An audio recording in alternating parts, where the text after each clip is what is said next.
Welcome to the video lecture on optical communication. We are going to see about optical communication system and networks. I am Dr. K. Batmapriya, Assistant Professor, ECE, Government College of Engineering, Bodi Nayakanur, going to present the lecture on optical communication systems and networks. In the design of the optical communication system, we have to consider many factors, and among them this transmission system will have the components, various components like the transmitter, receiver, and the optical fiber. So we have to consider all the factors for each component in the transmission system. So to achieve a high quality transmission, careful decisions has to be based on the operating parameters apply for each component of a fiber optic transmission system.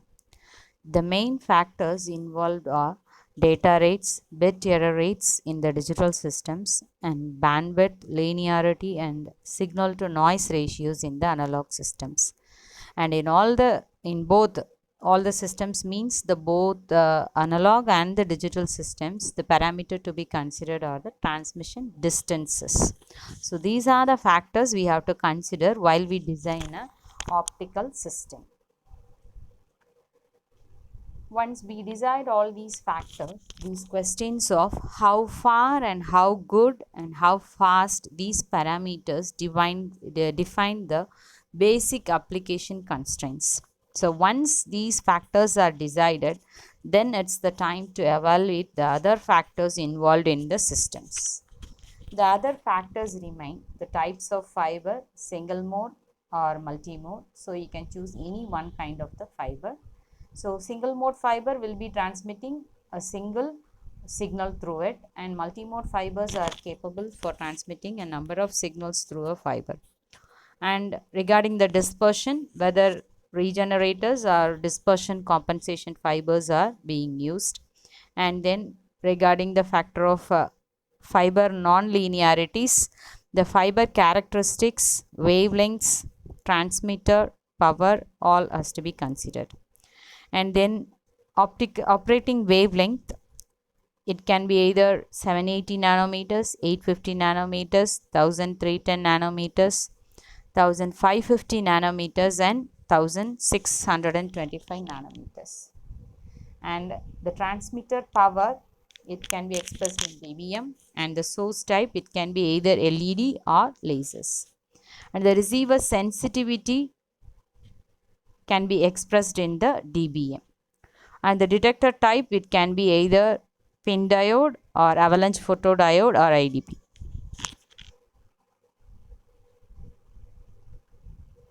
Then for modulation code, either AM, FM, PCM or any digital modulation, it can be considered. And regarding the bit error rate, it can be 10 to the power minus 9 or 10 to the power minus 12. They are the typical values. And signal ratio, that is the signal to noise ratio, or SNR, it can be specified in decibels. And the number of connectors, the factors to be considered are, that is your loss in the connectors will be increasing when you increase the number of connectors. So if more number of connectors are present, your loss will also be going on increasing. Then number of splices, so the loss will be increasing again with the number of splices. So the number of splices and connectors has to be as much reduced so that you can not have any loss in the signal. And environmental requirements, you have to consider the factors regarding humidity, temperature, exposure to sunlight. And the mechanical requirements are flammability and indoor-outdoor applications. All these should be available with the consideration with your optical system. So for example, if the detector choice will impact the receiver sensitivity, which will affect the necessary transmitter output power. So output power, it will impact the transmitter light emitter type, so which will affect the usable fiber type and also the connector. So all the things are interrelated, and according to that it has to be considered. So a logical way for proceeding with this designing of a fiber link will involve the analyzing of your fiber optic link. So for that, to analyze this fiber optic link, we need a link power budget, or also we can consider about the optical link loss budget. So regarding the power calculations in the transmitter and the receiver, when it is done, it could be easy for making the optical system design. Next, we can see about system design considerations. So in this, we can see about what are the things to be considered. So first thing to be considered is the transmission characteristics of the fiber. So regarding the attenuation and dispersion, because both will lead to loss in the power of the optical signal traveling through it. Next, about the information transfer capability of the fiber. So how much it is capable to transmit the data rate through this fiber from one place to the other. The next is about the terminal equipment and the technology used. And then the fourth parameter is the distance of transmission. So regarding the distance also, certain consideration has to be made. So in long haul communication, that is if you are communicating for a long distances, the repeaters are inserted at regular intervals. So these will take care of the signal, it will amplify it, and it will be transmitting to the next part of the receiver. So till it reaches your optical transmitted signal reaches the receiver, it will be considering about repeating the formalities, that is the repeating the same amplification and regarding signal processing systems, all till it reaches the receiver. So as far as we transmit for longer distances, the signal has to be processed in between with many number of repeaters.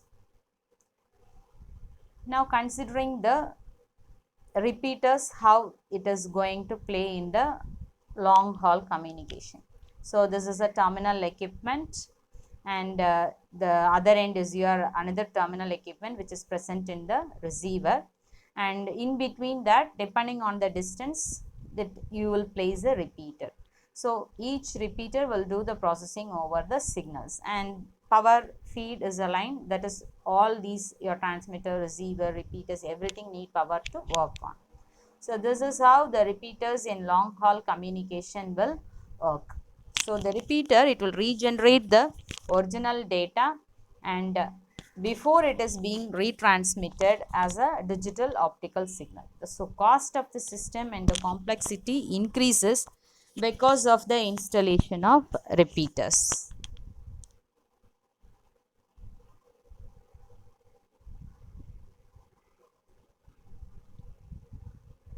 An optical communication system should have the following based required specifications. For regarding the transmission type, we can choose either it can be analog or digital, and regarding the system fidelity, this regarding the analog system, it is calculated using the signal to noise ratio, and with the digital systems, it's essential to calculate the bit error rate. So with that, we can decide the parameter on system fidelity. So how efficiently it is working. The next is required transmission bandwidth. So how much bandwidth we allot for this optical communication system. The next is acceptable repeater spacing. So in each generation, the repeaters, it has a particular distance to be followed. That is only after 1,000 kilometers repeater has to be installed, means that specification has to be followed always. So depending on that only the repeater spacing will be. So recent generations, even the repeater distance can cross even 1 lakh kilometers. So only after a 1 lakh kilometer a repeater can be placed, is the essential for replacing a repeater. The next is the cost of the system, then the reliability, then the cost of maintenance. So let's discuss about each factor regarding the parameters, how they are to be considered. So first one, let's see about the operating wavelength. So regarding the operating wavelength selection, it depends on the distance and attenuation.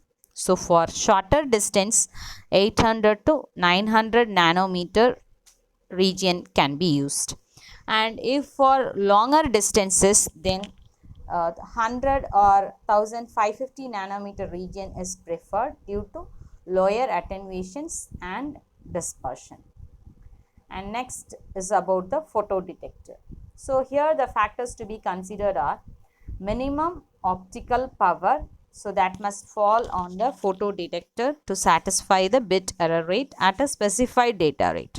So in a transmission system, in an optical communication, a transmitter will transmit the optical signal through the optic fiber. So first the electrical signal will be converted to the optical signal, so that will be done by the transmitter, and from there this optical signal will be traveling through the optical fiber through long distances, and once it reaches the receiver, the optical signal have to be converted to again the electrical signal. So that is done by this photodetector. It will detect the optical signal and will convert it to the electrical signal.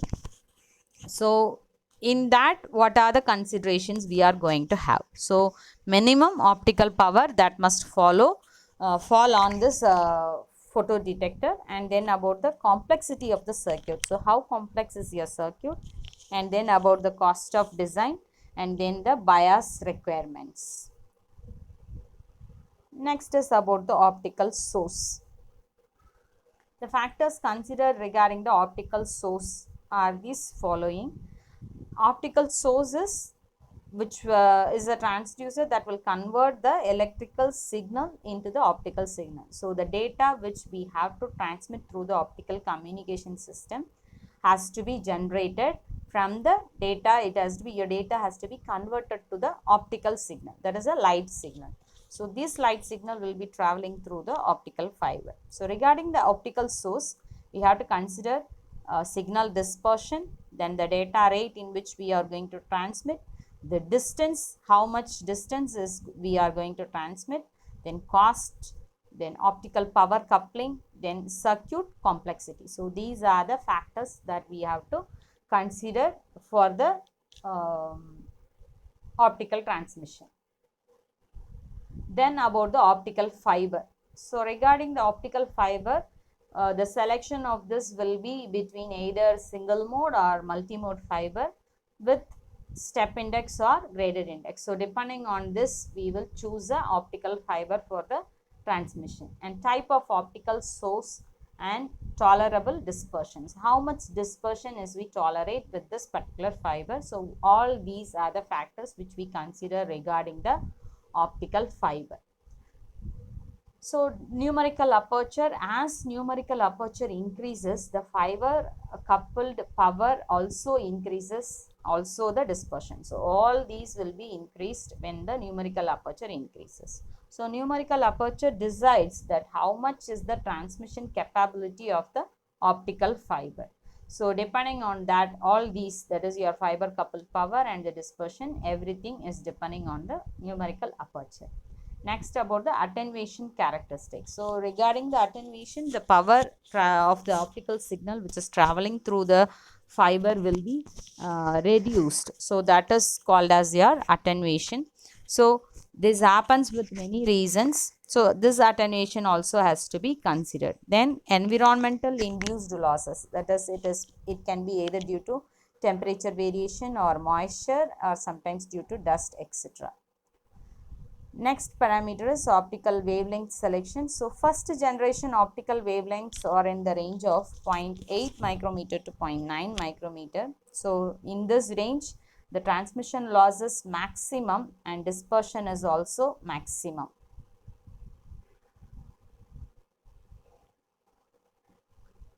And nowadays the wavelength which we chosen is around 1.3 micrometer to 1.55 micrometer. And these are the wavelengths which we choose now, which will have higher data rates and we don't have any problem in the transmission.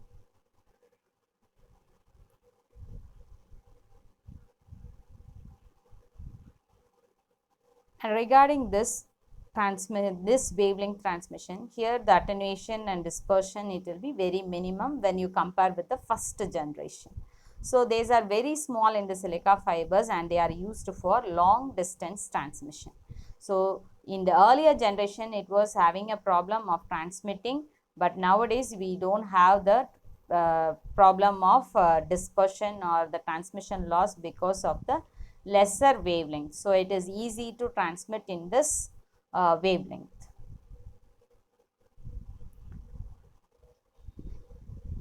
Then system performance, it is decided by three major blocks of the optical fiber transmission, that is by the transmitter, optical fiber links and the receiver. So all these are done to get high bit rate and to high SNR. So optical fiber single mode step index fiber is the proper choice for a optical communication system. It will reduce dispersion and it is the right choice for the refractive index profile to be necessary. With the right choice, you have to choose all these. And then considering about the optical sources. Regarding the optical sources, for single mode laser diodes, they are suitable for single mode step indexed fibers. And for multimode fibers, normally heterojunction LEDs are used. Heterojunction LEDs have more than one number of junctions, and also the junction is made of two different types of materials, and that is called as a heterojunction LED. And these are economy based. Depending on the economy of the system which you lay, you can choose over the sources. Next, about the optical receivers. So pin diodes and avalanche diodes are preferable, that is the photodiodes are preferable, and this will receive the light signal and will convert again to the electrical signal. So they should be quantum noise limited so that it is not affecting the signal what you detect using the receivers. Next is about the optical fiber type. And regarding the optical fiber type, so either multi-mode or single mode we have to choose. Then we have to consider about the size of the fiber, then refractive index, and then about attenuation, dispersion, mode coupling, and the strength and joints. So all these are the parameters which we have to consider, because as joints, couplings, connectors, all these are increasing, this will also introduce losses. So these are the things which we have to consider when we come to choose a optical fiber. Next, coming to the source types, that is either laser or LED which we will use.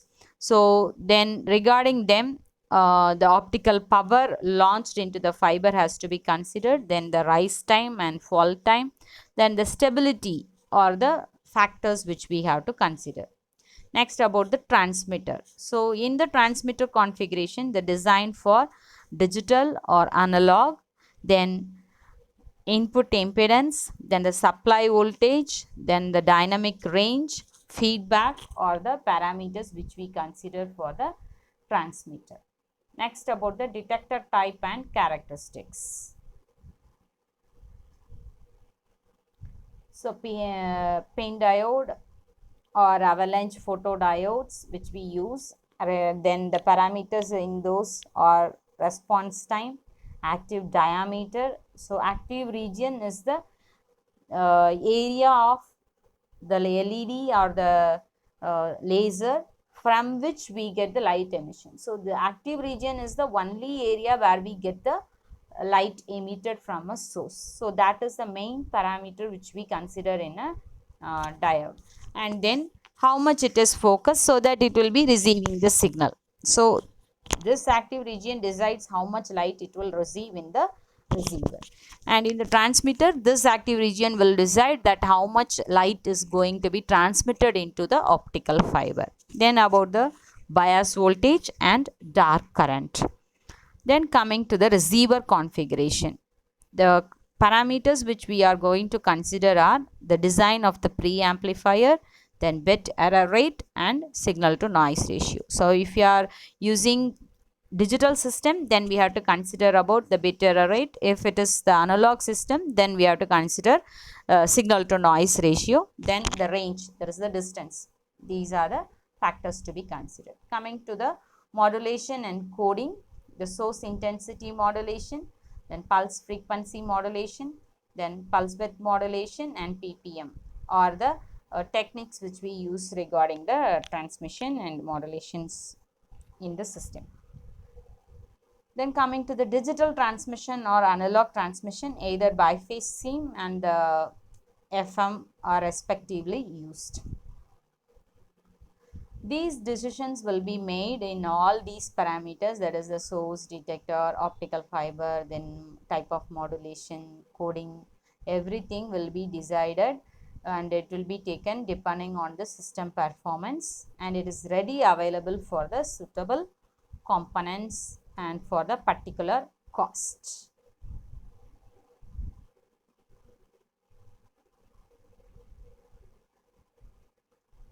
So let's discuss about the shortcomings of the components. And regarding LED, it may appear ideally suitable for analog transmission, and most of the LED display are some degree it has the non-linearity in their output. So that is the drawback which we get when we use the LEDs. The thermal behavior of LED and lasers, it can limit their operation.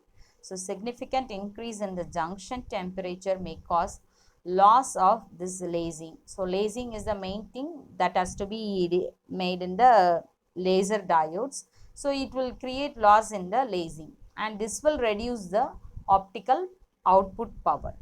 So finite spectral width can cause pulse broadening. So widening of the pulse width is a pulse broadening, and it may be due to material dispersion on an optical fiber communication link. Next, coming to the multiplexing. So multiplexing means everyone knows about it, that is multiplexing is transmitting a number of signals through a single channel, that is here through a single fiber. So multiplexing of several signals on a single fiber, it increases the information transfer rate of the communication link. So in time division multiplexing, so regarding the time slots, your data will be transmitted. So pulses from multiple channels are interleaved and transmitted sequentially in each time slot, and this will enhance the bandwidth utilization of a single fiber link. So you leave some gap between each time slot so that your data is not overlapped, and which doesn't introduce any noise with the signals, that is no error will be there in case, so that we leave some gap between, that is that time slot you call it as the interleaving.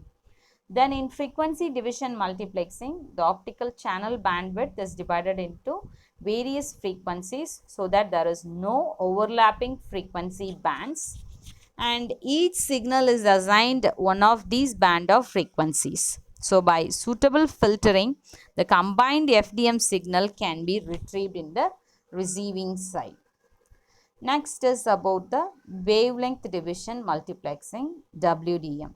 So it is used when number of optical sources operating at different wavelength is to be sent on a single fiber link.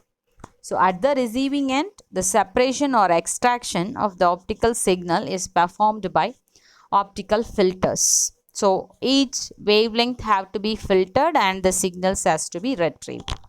So for that we use interference filters, diffraction filters, and prism filters. Then coming to the space division multiplexing. So this is used when separate fiber within a fiber bundle for each signal channel. So for each bundle you will use a separate fiber, and SDM, it provides better optical isolation which eliminates cross coupling between the channels. But this technique, it requires huge number of optical components, that is number of optical fibers, connectors, sources, detectors, etc. Therefore it's not widely used.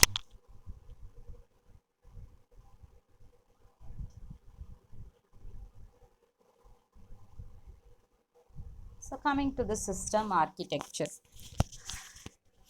From architectural point of view, the fiber optic communication, it can be classified into three major categories. There is point-to-point links, distributed networks, and local area networks.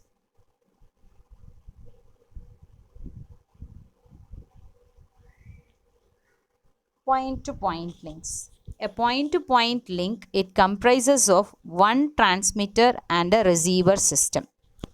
For analyzing the performance of any link, following the important aspects are to be considered.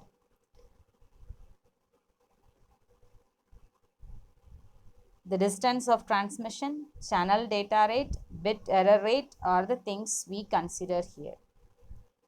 All the above parameters of the transmission link are associated with the characteristics of various devices employed in the link.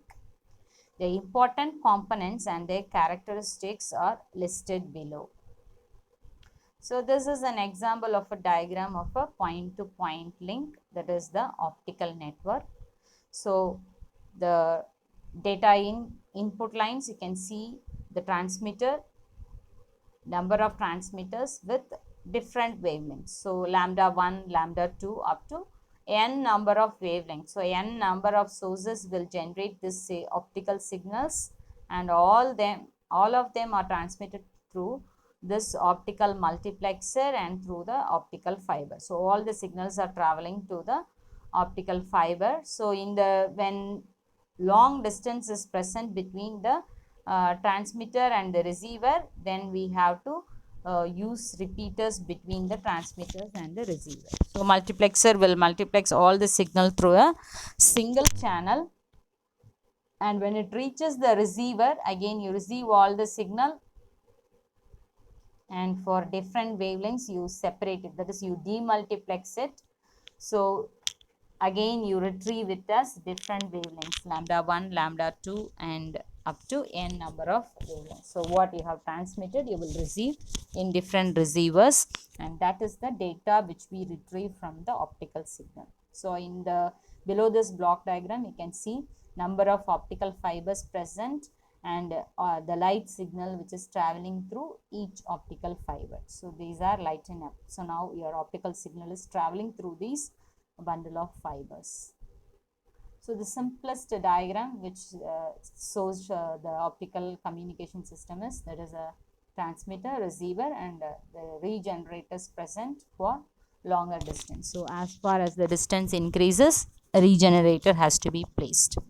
And this regenerator, it is a receiver and transmitter pair which will detect the incoming optical signal, and it recovers the bit streams electrically and again convert back to the optical form by modulating an optical source. It has both the transmitter and receiver inbuilt. So it does receive the optical signal, convert to electrical signal, do the processing, and again convert back to optical signal and transmit for the further distance. So this is the functionality of a regenerator. The spacing between two repeater or the optical amplifiers is called as the repeater spacing. It is denoted by the distance capital L. So the repeater spacing capital L, it depends on the bit rate B. So the bit rate distance product is the parameter which will decide the performance of that particular optical system. So the product of this bit rate and the distance, that is B into L, it is a measure of system performance for point-to-point links. So the repeaters may be either electronic or optical. So both repeaters are there, and the repeater spacing is a major design factor, and the spacing between the repeater increases, it reduces the system cost. If capital L increases, then bitrate reduces because of the dispersion. So thus the product of bitrate and transmission distance is a measure of the system performance, and it depends on the operating wavelength. So depending on the wavelength we choose, this BL product is going to be. And depending on that only the optical fiber communication system is going to have its performance. So here are some calculations for the particular wavelength. So for 0.854 meters, the BL product is 1 gigabits per second kilometer. And then for 1.34 micrometer optical signal, the BL product will be 1 terabyte per second kilometer. And for 1.55 micrometer wavelength used for transmission means then the BL product is to be 100 terabits per second kilometer. So these are the requirements. So to satisfy all these requirements, the system should be designed based on the components available, and we have seen few. So in detail, we can see about what are the factors considered. So regarding fiber, that is optical fiber, either multimode or single mode fiber, that is the transmission media between the transmitter and the receiver. So in those, what are the parameters which we have to consider? That is the core radius.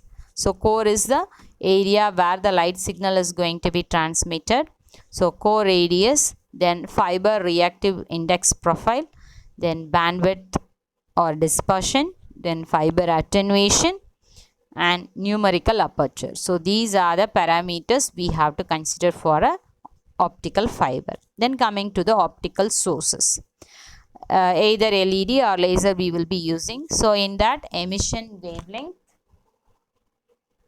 then the output power, spectral line width, the radiation pattern, then the radiating area, the number of emitted modes, then stability and lifetime of the device. Then coming to the detectors, that is either pin diode or avalanche photodiode, responsivity in efficiency, wavelength, and operating speed, sensitivity, and noise figure.